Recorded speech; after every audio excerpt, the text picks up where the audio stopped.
லால்குடி, புள்ளம்பாடி, பூவாலூர், கள்ளக்குடி, இந்த லால்குடி தொகுதியில் நான் ஒவ்வொரு முறையும் ஒவ்வொரு இடத்துல நின்றுருக்கேன். 1999 இருந்து 99 புதிய தமிழகம் இந்த இது மூப்பனார் ஐயா இயக்கம், தமிழ் மாநில காங்கிரஸ் இவங்கெல்லாம் சேர்ந்து அதில் நின்று 1 லட்சம் ஓட்டுக்கு மேலே வாங்கினேன். அதுக்கப்புறம் 2009 இதே திருச்சியில் நின்னேன்.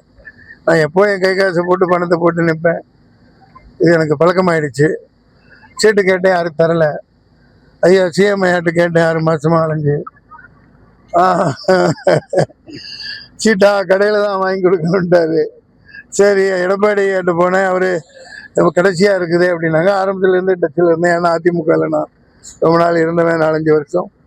ஆமாம், மீண்டும் 2000 ஆட்சியில் உட்கார வைக்கிற வரைக்கும் என் பங்கு இருந்துச்சு. அதனால அவரை மீண்டும் இந்த மே 26 மே 5 கார்ல் மார்க்ஸ் பிறந்த தினத்தில் அவர் முதல்வர் உட்காருவார்னு பேட்டி கொடுத்தேன். உடனே சன் டிவி எல்லாம் ட்ரோல் பண்ண ஆரம்பித்தாங்க. சன் டிவிக்கு ஆதரவாக பேசுனதெல்லாம் எடுத்து போடுறாங்க. இப்போ அதெல்லாம் தேவையில்லை. இந்த தொகுதி ரொம்ப புண்ணிய பூமி, மிகவும் பாரம்பரியமான பூமி. லால்குடி காமராஜர்லேருந்து பெரியாரெல்லாம் வந்து முத மாட்டு வண்டியில் கட்டிட்டு வந்து பிரச்சாரம் பண்ண ஊர். 60க்கும் மேற்பட்ட அற்புதமான கோயில்கள், திருத்தலங்கள், பள்ளிவாசல்கள், சர்ச்சுன்னு நிறைய இருக்கிற ஊர்.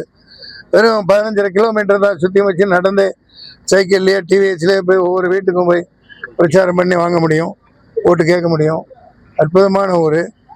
இப்போ என்னென்னா 5 வருஷம் 10 வருஷம் இங்கே ஆண்டவங்க, வேண்டவங்க, மோண்டவங்க ஒன்றுமே பண்ணாமே இருக்குது. அவங்க மட்டும் எல்லாம் அனுபவிச்சுட்டு போயிட்டு இருக்காங்க. ஒரு தண்ணீர் பந்தலேருந்து கல்லணை வரைக்கும் இது வரைக்கும் ஒரு பிரிட்ஜு கட்டலை. சாதாரண மேட்ரு. இத்தனைக்கும் சிட்டி ஃபுல்லாக கட்டுறாங்க. பயங்கரமாக அங்கங்கே இன்ஃப்ராஸ்ட்ரக்சர்னு பில்டிங் எல்லாம் கட்டுறாங்க. 40% கமிஷன் கிடைக்கத்தான் செய்யுது. அவங்க ஆளுக்கே கொடுக்குறாங்க, அவங்களே கமிஷன் எடுத்துக்கிறாங்க, அவங்களே எல்லாம் அனுபவிக்கிறாங்க. அந்த பிரிட்ஜு கூட கட்டலை. இன்னொன்று இங்கே வந்து ஏன் இது தேர்ந்தெடுக்கிறதுக்கு காரணமே, என்னோட பள்ளப்பட்டி, கரூர், அரவக்குறிச்சி, திருச்சி டிஸ்ட்ரிக்டில் இருந்து சின்ன பையன்லேருந்து வருவேன். லால்குடி நான் வந்தது ரொம்ப ரொம்ப மனசுக்கு ரொம்ப சந்தோஷமாக இருக்குது. இந்த லால்குடியில் முதல்ல இந்த வாழை சாகுபடிக்கு ஒரு மிகப்பெரிய ஒரு ஆராய்ச்சியை சின்ன பசங்க கையில் ஒப்படைச்சாவே அவங்களுக்கு இதை புரிய வைங்க. நீங்கள் ஊடகங்கள் தான் மெயின். அந்த உள்ளே இல்லை நீர் சத்தை எடுத்துட்டா எவ்வளோ பெரிய வாழைப்பழம் இருக்குது பாருங்கள். எல்லா வாழையும் சும்மா வெட்டுறாங்க, அழுகுது, வண்டியில் ஏற்றுறாங்க, மார்க்கெட்டில் விற்கிறாங்க. 5 ரூபா 2 ரூபா அவ்வளோ சீப்பாக விற்கப்படுது. அது ரொம்ப ரொம்ப கொடுமை. அதை இந்த பதப்படுத்தி அதை வெளிநாடுகளுக்கெல்லாம் பேக் பண்ணி அனுப்பிச்சா அதுலேருந்து வைன் எடுக்கலாம். ரைஸ்லேருந்து ரேஷன் அரிசி வீணாக்குறாங்க, அதுலேருந்து வைன் எடுக்கலாம். அந்த மாதிரி ஆரோக்கியமான பானம் உருவாக்கலாம். இந்த சாராயம் டாஸ்மாக்குங்கிறது 10 ரூபாய்க்கு தயாரித்து 188 ரூபாய்க்கு விற்கிறான். அநியாயமான ஸ்பிரிட்டு, பயங்கரமான ஸ்பிரிட்டு, உடலை நாசம் பண்ணுறான். ஆரோக்கியமான பானமாக மாற்றலாம். இந்த வாழை, ஒரு வாழை அது வெளிநாட்டுக்கெல்லாம் போச்சுன்னா 200 ரூபா 300 ரூபா கொடுத்து வாங்குவான். அதுக்கு மேலே டாலரில் வாங்குவான்.